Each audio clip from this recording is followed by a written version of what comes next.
안녕하세요. 현재 초등학교 3학년이 된 아들과 함께 부산에서 살고 있는 30대 후반 여성입니다. 모처럼 평일 휴무라 아이를 학교에 보내고 집에서 혼자 커피 한잔하며 쉬고 있네요. 가끔씩 유튜브로 음악을 듣기도 하고 챙겨보지 못했던 드라마도 많이 보고요. 세상 사는 이야기를 듣고자 여러 사연을 많이 청취하고 있는데요. 저랑 비슷한 아픔을 가진 분들도 계신 것 같아 공감이 많이 됐습니다.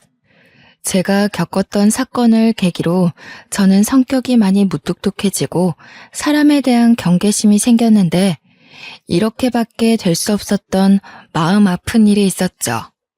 10년도 더 된 일이고 아이를 생각하면 미안한 마음뿐이지만 저는 그 선택을 후회하지 않았어요. 한 사람을 사랑했고 그 사랑이 온전히 못했음을 깨닫게 된 사건이지만 인생에 큰 획을 그어준 그 이야기를 지금 들려드리고자 해요. 저는 부산에 있는 영어학원에서 강사로 10년째 근무 중에 있습니다. 오래 근무하기도 했고 선생님보다는 언니의 이미지로 많이 어필을 하다 보니 학생들 사이에서 유명해졌고 이 지역에서는 나름 유명 강사랍니다. 여자 벌이치고는 5, 600 정도 되는 높은 급여를 받고 있고요. 사실 저는 아이가 태어난 지 돌쯤 됐을 무렵 전 남편과 이혼하고 홀로 아이를 키우고 있는데요. 제가 이혼을 하게 된 기막힌 사연에 대해서 이야기를 해드릴게요.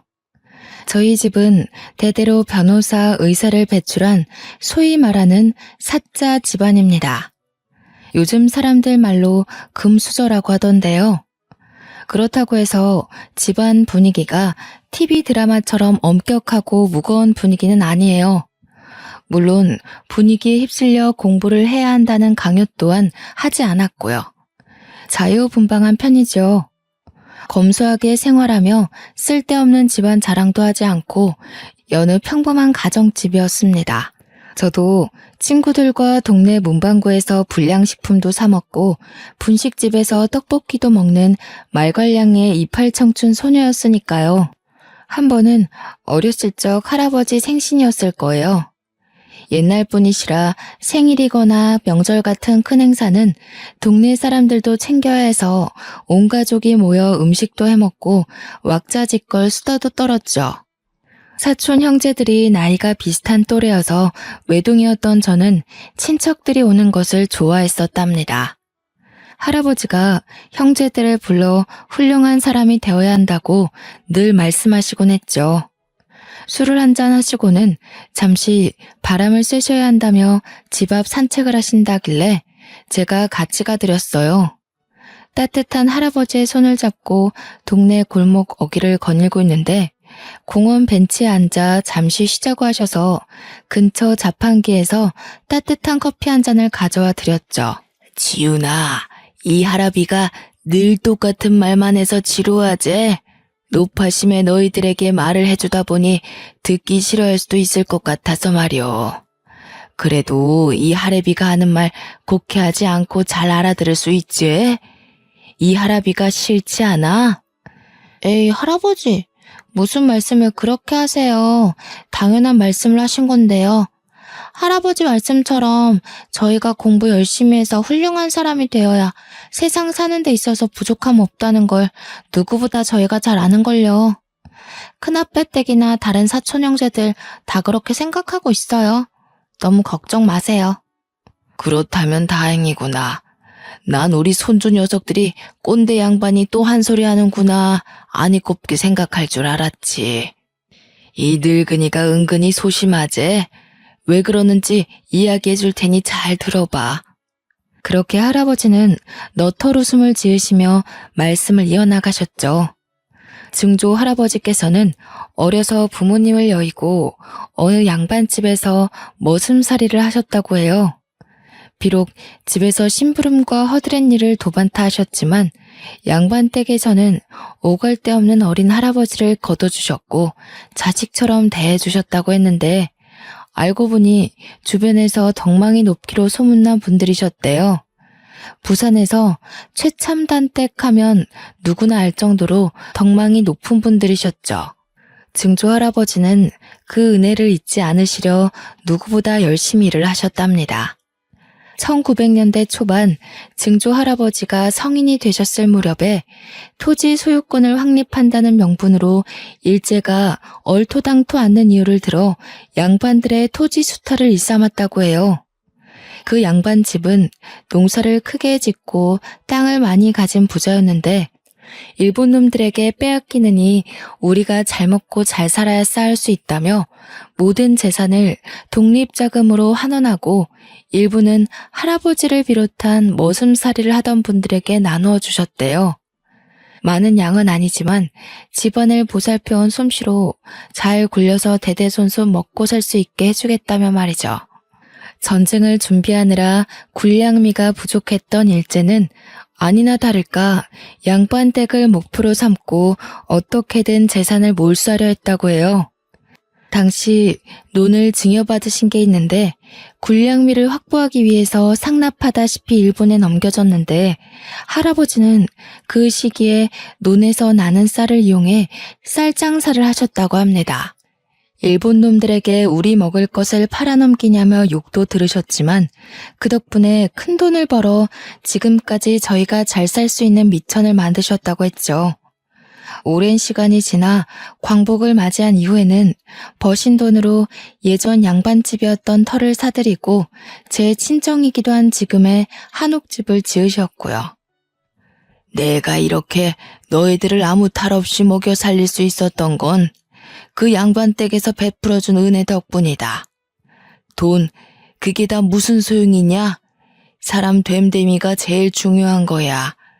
하지만 이 각박한 세상에서 너희들이 살아남으려면 대통령까지는 아니어도 남들이 무시할 수 없는 그런 직업을 가져야 한다.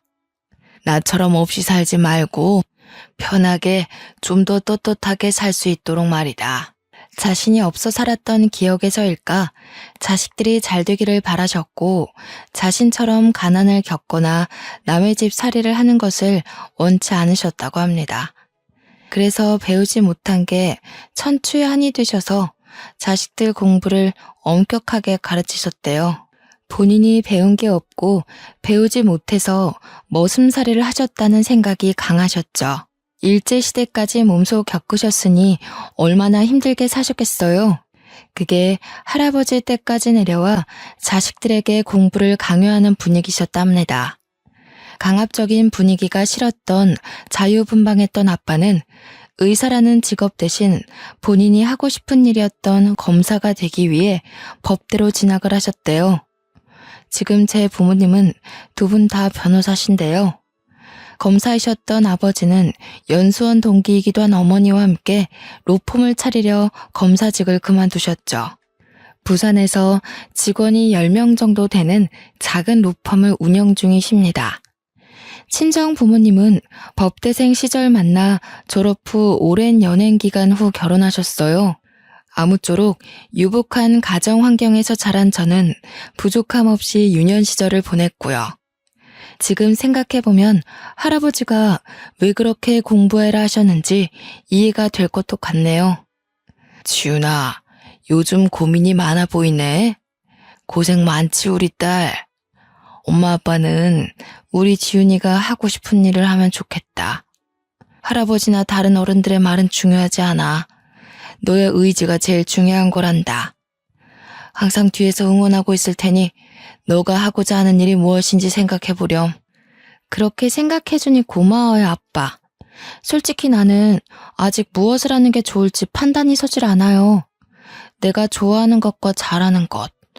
내가 내 인생을 잘 살아갈 수 있을까요? 그럼 그걸 말이라고 하는 거냐? 우리 지윤이가 얼마나 똑똑한 딸인데 이 아빠는 어려운 사람들을 돕고 싶어서 변호사가 된 거야. 돈으로 도와주는 것보다 사람들과 함께 부대끼며 세상에 어울려 살아가고 싶었지. 직업에 귀천은 없어. 늘 약자 편에 서서 어려운 사람들 도우며 살아가고 싶단다. 그러니 너도 네가 정말 좋아하는 일을 했으면 하는구나. 저한테 늘 용기 주셔서 고마워요, 아빠. 내가 지금은 아니지만 꼭 훌륭한 사람이 돼서 엄마 아빠 호강시켜드릴게요. 우리 지윤이 그동안 고생 많았어. 어른들이나 친척들이 엄마 아빠 따라서 법대 가야 한다고 고집을 부려도 너는 너의 주관대로 살아가줬으면 해. 너가 하고 싶은 것을 하며 사는 게 우리의 바람이야. 착한 우리 딸.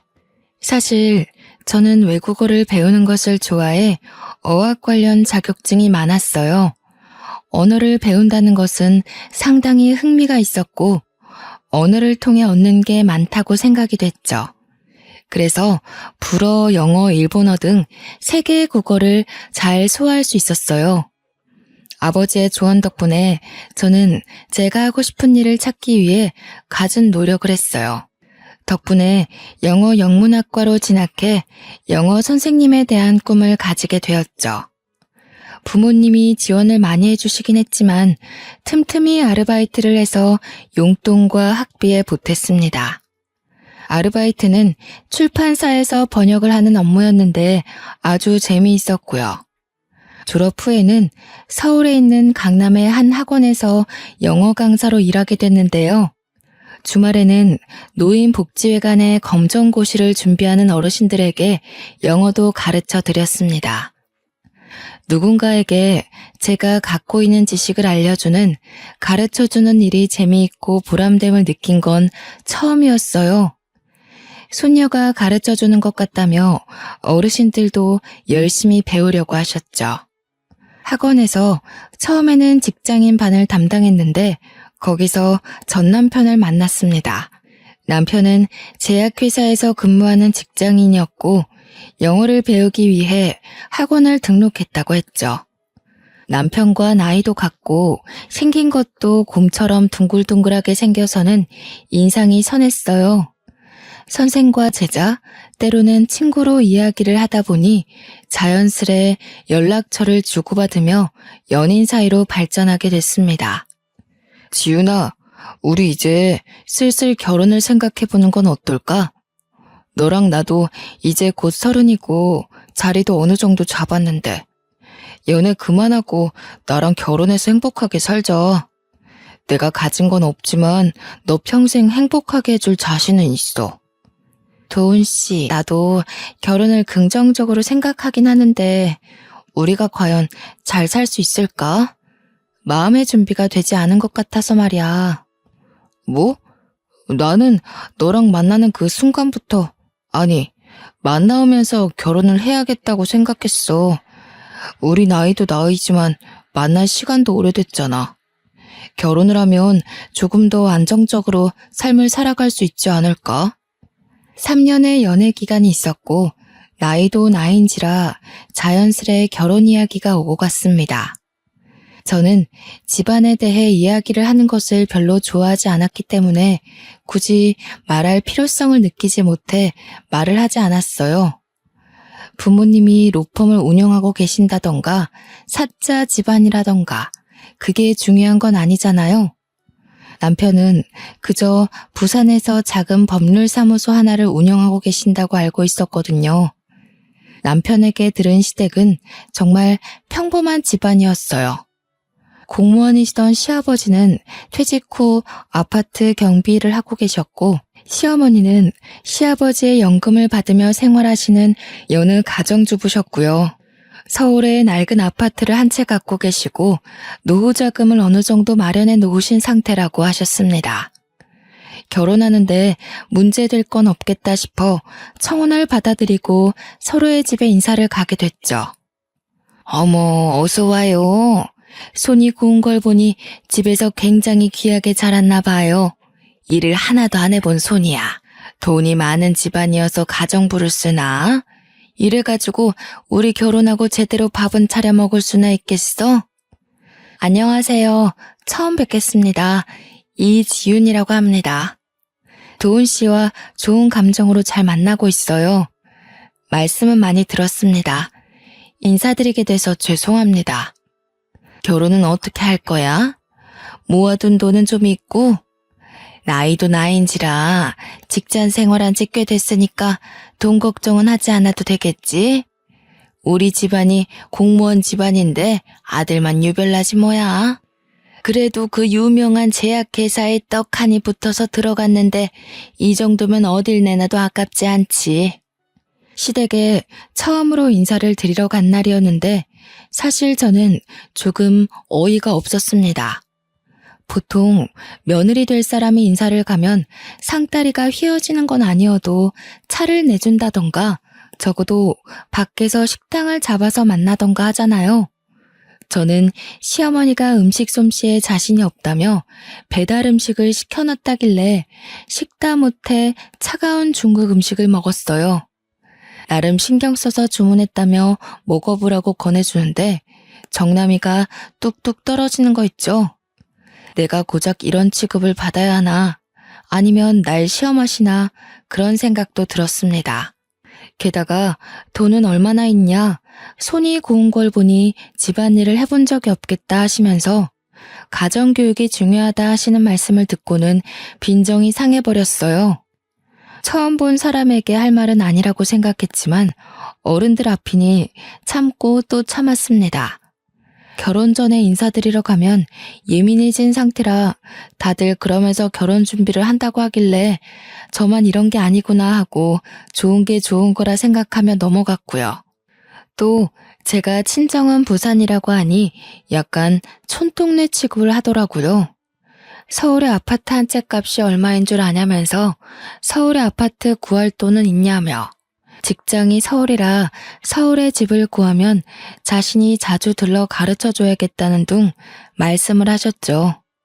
아랫지방이니 뭐니 하며 없는 사람 취급해서 자존심도 조금 상했습니다. 그렇게 어이없는 시댁 방문을 마무리 짓고 며칠 뒤 남편과 친정에 가기 위해 고속도로 휴게소에서 커피 한 잔을 하며 미리 일러두었어요. 혹여나 나중에 시댁에서 합가를 원한다든지 시댁 근처에 집을 구하길 바란다든지 신혼집에 불시 혹은 너무 자주 방문하는 것 또한 자제해줬으면 한다고 말이죠. 자기, 하나만 약속해. 우리 결혼하면 어차피 서울에 집을 구해야 하는 건 맞아. 하지만 나는 신혼집에 어머니 자주 오시는 거 원치 않아. 물론 자주 찾아뵈야지. 그렇지만 미리 말하지만 합가를 한다던가 그런 이야기는 애초에 하지 않았으면 해. 그거 약속 안 되면 나 이 결혼 진지하게 다시 생각해 볼 거야. 그래도 결혼하면 엄마가 많이 도와주신다고 하니까 괜찮지 않을까? 자기가 너무 예민하게 생각하는 것 같은데. 일단 알겠어. 약속할게. 집안 대 집안이 만나는 일륜지대사이지만 결국 우리가 하는 결혼이야. 부모님들이 하시는 결혼이 아니고 결국 우리가 스스로 꾸려나가야 하는 거지. 난 되도록이면 양쪽에 손을 벌리지 않고 힘들더라도 우리 힘으로 했으면 해. 그랬더니 잠시 똥 씹은 표정을 하더니 알았다고 하는 겁니다. 그걸 보는 저 역시 찜찜했지만 남편을 사랑했기에 남편 하나만 보고 그 약속을 믿었어요. 지금 생각해보면 저는 참 모질이었네요. 위에서 먼저 말했듯이 저희 집은 한옥집인데 서울에 있는 북촌 한옥마을 분위기라고 하면 아실까요? 증조 할아버지 때부터 짓고 살아온 집터라 외관은 조금 낡았지만 고급스러움이 묻어나는 집이었습니다. 가끔은 방송사에서 드라마 촬영 장소로 문의도 많이 들어오기도 하고요. 남편은 저희 집 입구에서 조금 놀라는 표정을 짓더니 이내 건강한 모습으로 들어갔어요. 부모님은 잘 왔다며 살갑게 맞아주셨고 식사와 차를 대접해 주셨죠. 그제서야 남편은 우리 집안의 분위기, 재력 상황 등에 대해 대충 파악을 하는 눈치였어요. 막상 실제로 저희 집을 보니 예사집이 아니었구나 생각했겠죠. 신기하게도 저희 집에 인사를 다녀오고 난 뒤 남편과 시댁은 시간 끌 거 없다며 쇳불도 단김에 빼랬다고 결혼 진행을 서두르자는 뉘앙스를 풍겼습니다.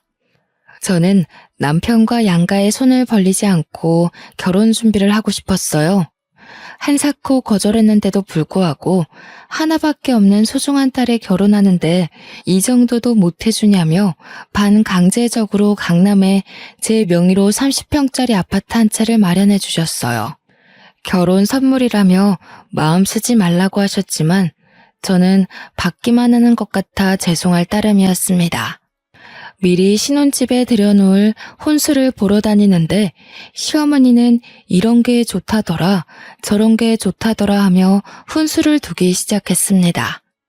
나중에는 본인이 아는 사람이 있으니 알아서 구매하게 카드를 달라고까지 하셨고요.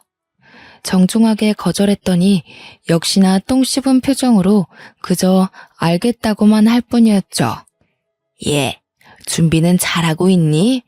냉장고는 요즘 모니터도 되는 게 있다더라. 가전은 무조건 최신형으로 사야 한다.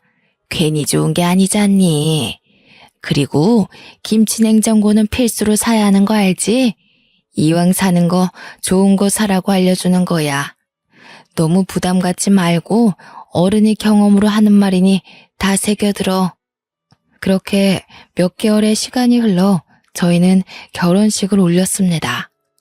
허니문 베이비가 생겨 신혼을 즐길 틈도 없이 저는 아이를 임신하게 됐죠. 임신을 하고 몸이 좋지 않아 결국 강사일을 그만두고 집에서 재택근무를 했습니다. 대학 시절 아르바이트를 했던 출판사와의 인연이 닿아 번역을 하는 일을 할 수 있었죠. 임신 중에는 스트레스를 받으면 안 된다고 시어머니가 조금 덜 찾아오는 듯 했습니다만 그건 저의 크나큰 오산이었죠. 명분이 없어 오지 못하셨던 것뿐이고 아이가 태어나고부터는 손주가 보고 싶다는 핑계로 제 집 드나들듯 하는 거 아니겠어요? 정말 하루 걸러 한 번 일주일에 4, 5일은 오시는 것 같았어요. 매일 출근 도장을 찍으셨죠. 밤낮 바뀌어가며 육아와 일을 병행하는 탓에 몸이 너무 피곤하고 꼴이 말이 아니었습니다. 문제는 남편과 사전에 약속한 부분인데 지켜지지 않고 있어 짜증이 났습니다. 한 번은 밤을 꼴딱 새고 모유 수유를 하고 잠든 아기 옆에서 겨우 쪽잠을 자나 싶었는데 너무 자연스럽게 비밀번호를 누르고 들어오셔서는 커피와 다과 좀 내오라고 하시는 거예요. 집 비밀번호는 어떻게 하셨냐 물으니 남편이 편하게 다니라며 알려줬다지 뭐예요. 저는 너무 기가 막혔고 그 뒤로 합가한 것과 다름없는 생활이 시작되었어요. 그 시기에는 정말 이혼을 수십 번, 아니 수도 없이 되새겼습니다. 바보같이 아무 말도 안 하고 있었냐고요? 그럴 리가요. 저도 이렇게는 도저히 못 살 것 같아 시어머니께 정중하게 말씀드렸죠. 뻔한 대답만 돌아올 뿐이었고 소용이 없었습니다. 진짜 막무가내였어요. 내가 엄마가 돼서 우리 아들 집에 온다는 게 뭐가 문제니? 우리 귀한 손주 보러 오는 거니까 너는 너 볼일을 보면 되지 않니? 나 신경 쓰지 말고. 그리고 내 고등학교 동창들이 도훈이가 성공했다고 사는 집 좀 구경하고 싶다길래 내가 와서 식사라도 하고 가라고 했다. 괜찮지? 설마 했는데 정말로 고등학교 동창분들이 오셨어요. 이제 겨우 3개월 된 아기라 외부와의 접촉을 조심해야 하는 시기고 저도 몸조리가 덜 끝난 시기라 재택근무를 하지만 일을 하고 있는 입장이어서 너무 난감했습니다. 가지가지 한다라는 말을 정말 입 밖으로 내뱉고 싶었습니다. 아이를 생각하며 정말 이악 물고 겨우 버티다가 시어머니가 늦은 밤 집으로 돌아가시고 그때 처음으로 남편과 다툼을 했어요. 도훈 씨, 내가 결혼 전에 말했잖아. 너무 자주 찾아오시거나 하는 일 없었으면 한다고. 지금 이게 합가랑 다를 게 뭐야? 아직 아기도 어린데 손님들 잔뜩 데리고 오시고 어머니 오시면 손도 안 씻고 소 만지시잖아. 난 되게 불편해. 그리고 이 집 우리가 살고 있긴 하지만 엄연한 내 집이야.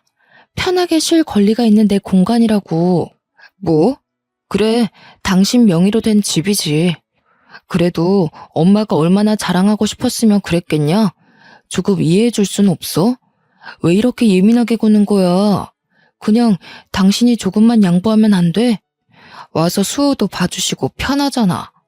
그리고 자꾸 자기 집 명의 어쩌고 하는데 엄마는 이 집 공동명인 줄 알아. 그래서 나랑 수호는 안중에도 없다 이거야? 한마디 상의도 없이 집 비밀번호를 알려드려서 아무 때나 찾아오시질 않나. 나 샤워하고 있거나 그럴 때 얼마나 난감한 줄 알아? 그놈의 집이 뭔 대수라고. 당신도 너무한다 진짜 너무해. 엄마한테는 내가 잘 말해 볼 테니까 당신도 조금은 이해해줘. 집 얘기를 하자 남편의 표정이 어두워지더군요. 제 집이라는 사실에 자존심이 상했는지 시어머니께는 저희가 모은 돈 그리고 남편이 대출을 받아 마련한 집이라고 거짓말을 했나 보더라고요. 그러니 그렇게 시어머니가 찾아오실 수밖에요. 며칠이 지나고 모유 수유를 하고 있는데 아니나 다를까 비밀번호를 멋대로 누르고 들어오셨어요. 오자마자 드라마에서 보던 잔소리를 시전하시는 게 아니겠어요? 저는 대꾸할 힘도 없어 그저 대답만 하고 있을 뿐이었어요. 아니, 대답하고 싶지 않았죠. 예, 아무리 애 보고 일한다 치지만 집안 꼴이 너무 엉망이지 않니? 시애미가 왔는데 가만히 앉아서 왔냐고 대꾸라도 해야 하는 거 아니니? 모유 수유는 또 자세가 왜 그 모양이야. 다 하면 저녁 준비 좀 하거라. 오늘 볼일을 좀 보고 왔더니 너무 배고프다 얘. 그런데 정말로 문제인 건 이러한 행동을 남편이 있을 땐 하지 않으신다는 겁니다. 어떻게 하는지 출장을 가거나 야근을 할 때만 오셔서는 저렇게 난리신 건지. 저는 너무 스트레스를 받아 시어머니가 돌아가신 뒤 친정 부모님께 이야기를 했어요. 그랬더니 다음날 아침 비행기로 바로 서울에 올라오시더라고요. 일부러 남편이 일찍 퇴근할 때까지 기다리셔서는 왜 이렇게 늦게 오냐며 밥은 할 줄 아냐고 아기 기저귀는 갈 줄 아냐면서 쉴 틈 없이 잔소리를 하셨어요. 당연히 시어머니도 와 계셨고 저희 부모님이 계신 걸 보고 놀라신 눈치셨고요. 육아는 같이 해야 한다며 시어머니가 있든 없든 남편을 다그치셨는데 얼마나 꼬숩던지 속이 다 후련했습니다. 당황하며 땀을 삐질삐질 흘리는 남편 놈의 모습을 보자니 10년 묵은 체증이 내려가는 것 같았어요. 그리고 맛있는 거 사 먹으라며 저한테 보란듯이 용돈도 주고 가셨습니다.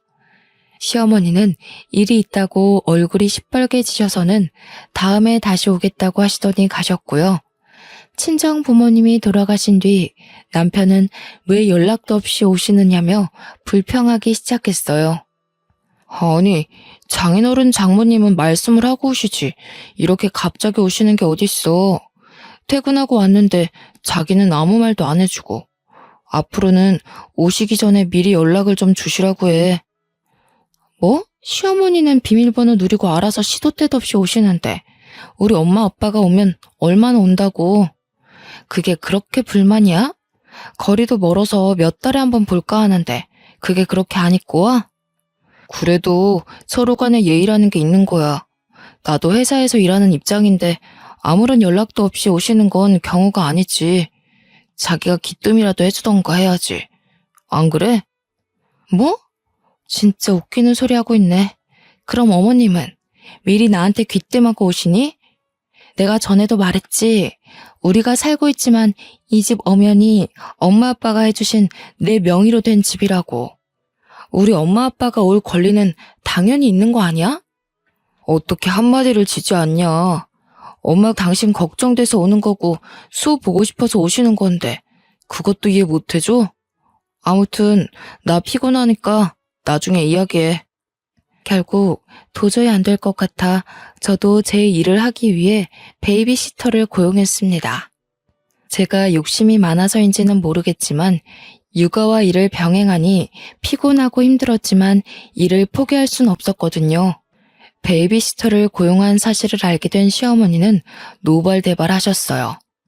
비싸게 뭐하러 그런 돈을 들이냐며 차라리 애를 봐줄 테니 자기를 주라며 윽박을 지르기도 하셨고요. 아기를 케어하고 있는 시터 이모님 옆에서 훈수를 두기도 하셨어요.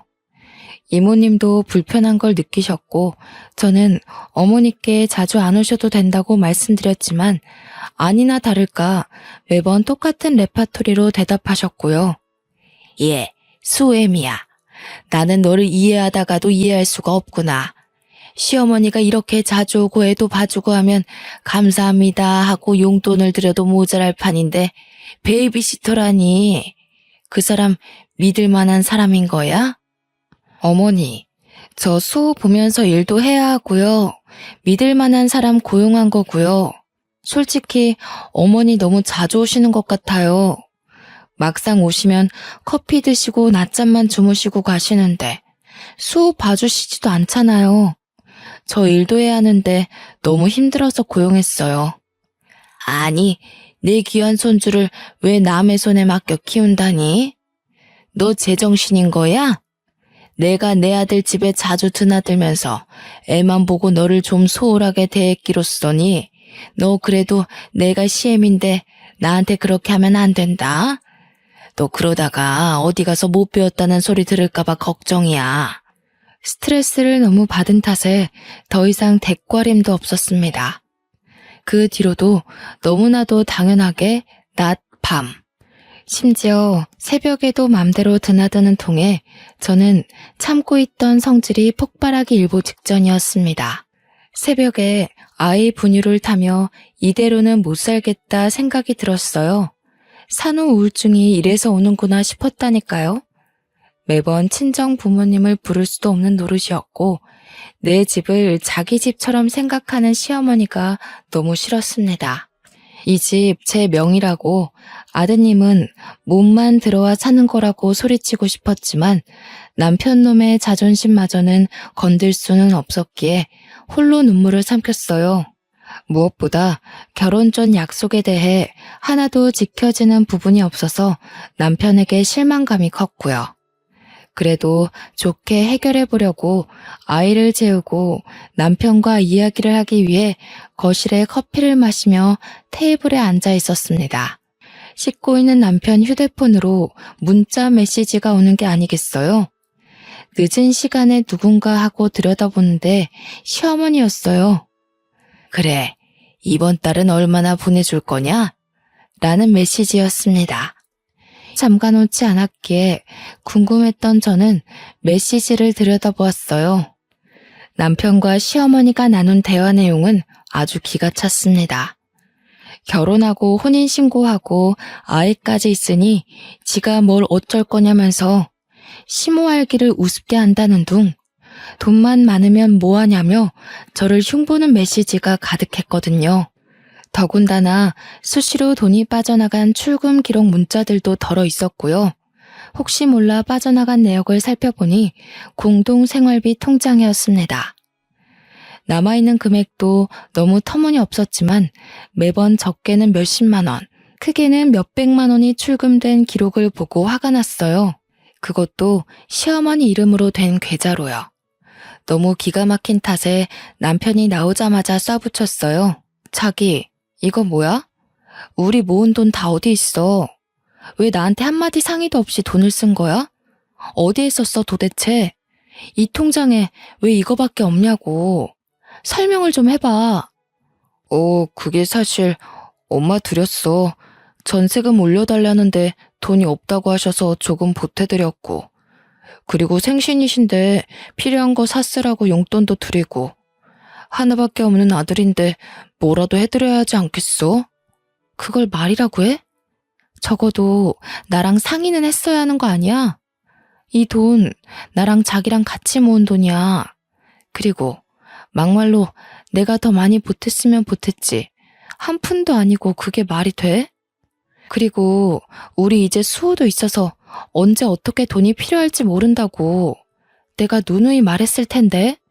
그걸 한마디 상의도 없이 덜컥 어머니를 드릴 생각을 해? 당신 미쳤어? 뭐? 미쳐? 그래.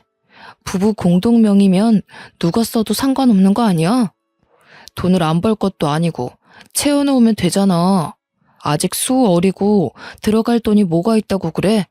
그리고 막말로 우리 엄마가 남이야? 당신이 너무 예민하게 구는 것 아니냐고. 그깟 돈 얼마나 된다고 그걸로 이렇게 예민하게 굴 일이야? 그래, 돈은 썼다 치자. 그리고 어머니한테 용돈을 안 드린 것도 아니잖아. 매달 100만 원씩 꼬박꼬박 보내드렸어. 그게 적은 돈이야? 어머니가 나에 대해서 안 좋은 말도 하셨던데. 당신은 그걸 듣고 왜 가만히 있어? 당신도 나를 그렇게 생각하고 있던 거야? 정말 당신 내 남편 맞아? 아니, 그러게 왜 남의 휴대폰을 훔쳐보고 그래. 그래, 어머니가 당신 흉 좀 봤다. 당신이 오죽 엄마한테 서운하게 했으면 그랬겠냐? 당신도 생각이란 걸 좀 하고 살아. 당신이 너무했단 생각 안 들어? 아들이 엄마 하소연도 못 들어주냐? 당신 수호 기저귀 제대로 갈아본 적이나 있어? 야근한다고 늦게 들어와서 피곤하다고 씻고 자버리고. 그래, 그래도 이해했어. 피곤할 테니까. 그런데 나는 제대로 씻을 시간이라도 있었니? 수호 깰까봐 씻으면서도 눈치 보고 막무가내인 어머니까지. 양심이 있으면 자기가 알아서 행동해야 하는 거라고. 내가 어디까지 이해해야 돼? 저는 말도 안 통하고 도저히 안 되겠다 싶어 바로 친정 부모님께 전화했어요. 더 이상 같이 못 살겠다고 짐 싸서 떠날 테니 당장 저를 좀 데리러 오라고 소리쳤죠. 다음날 아침 일찍 비행기를 타고 오셨고 어떻게 된 일이냐며 남편과 저를 나무라기 시작했습니다. 싸움의 전말을 알게 된 부모님은 격노하셨고 무릎 꿇고 앉아있던 남편의 뺨을 때렸습니다. 자네, 내가 그렇게 안 봤는데 실망이 크네. 밖에서 일한다는 이유로 육아에 가담 안 하는 것도 다 이해했어. 남자로서 그럴 수 있다. 100번 1000번 이해했네. 사돈 어른 오시는 것도 이해했고 우리가 멀리 사니 사돈 어른이 자주 오셔서 봐주시겠거니 좋게 좋게 생각했어. 하지만 이건 너무한 거 아닌가? 이게 상식적으로 납득이 가는 일인가? 자네도 입이 있으면 말을 해보란 말이야. 내 귀한 딸 데려다가 고작 이렇게 살려고 결혼했어? 친정아버지는 평소 사람은 사람에게 잘해줘야 한다며 화조차 잘 안 내는 분입니다. 함부로 사람을 대해선 안 된다는 생각을 하신 아버지인데 하나밖에 없는 딸이 이런 수모를 겪고 있으니 화가 머리끝까지 나신 거였죠. 아버지는 남편을 시켜 당장 시어머니로 오시라고 했어요. 잠시 뒤 시어머니는 익숙하게 비밀번호를 누르고 들어오시며 신경질을 내셨어요. 그 모습을 보고 저희 부모님은 기막혀 하셨습니다. 아니 사돈, 이게 도대체 무슨 경우 없는 일입니까? 내가 내 아들 집에 자주 왔다 갔다 하는 게 그렇게 안 입고 와요? 너는 무슨 일인데 친정 부모까지 끌어들여서 아침부터 이사단을 만드니? 출가 외인이 어디서 친정에 고자질을 하고 그래? 못 배워먹은 짓이야 그거는. 사부인, 말씀 한번 잘하셨습니다. 그동안 있었던 일 네 다 들었습니다. 이 집 내가 지윤이한테 결혼 선물로 해준 지윤이 명의로 된 지윤이 집이에요. 그쪽 아들 집이 아니라요.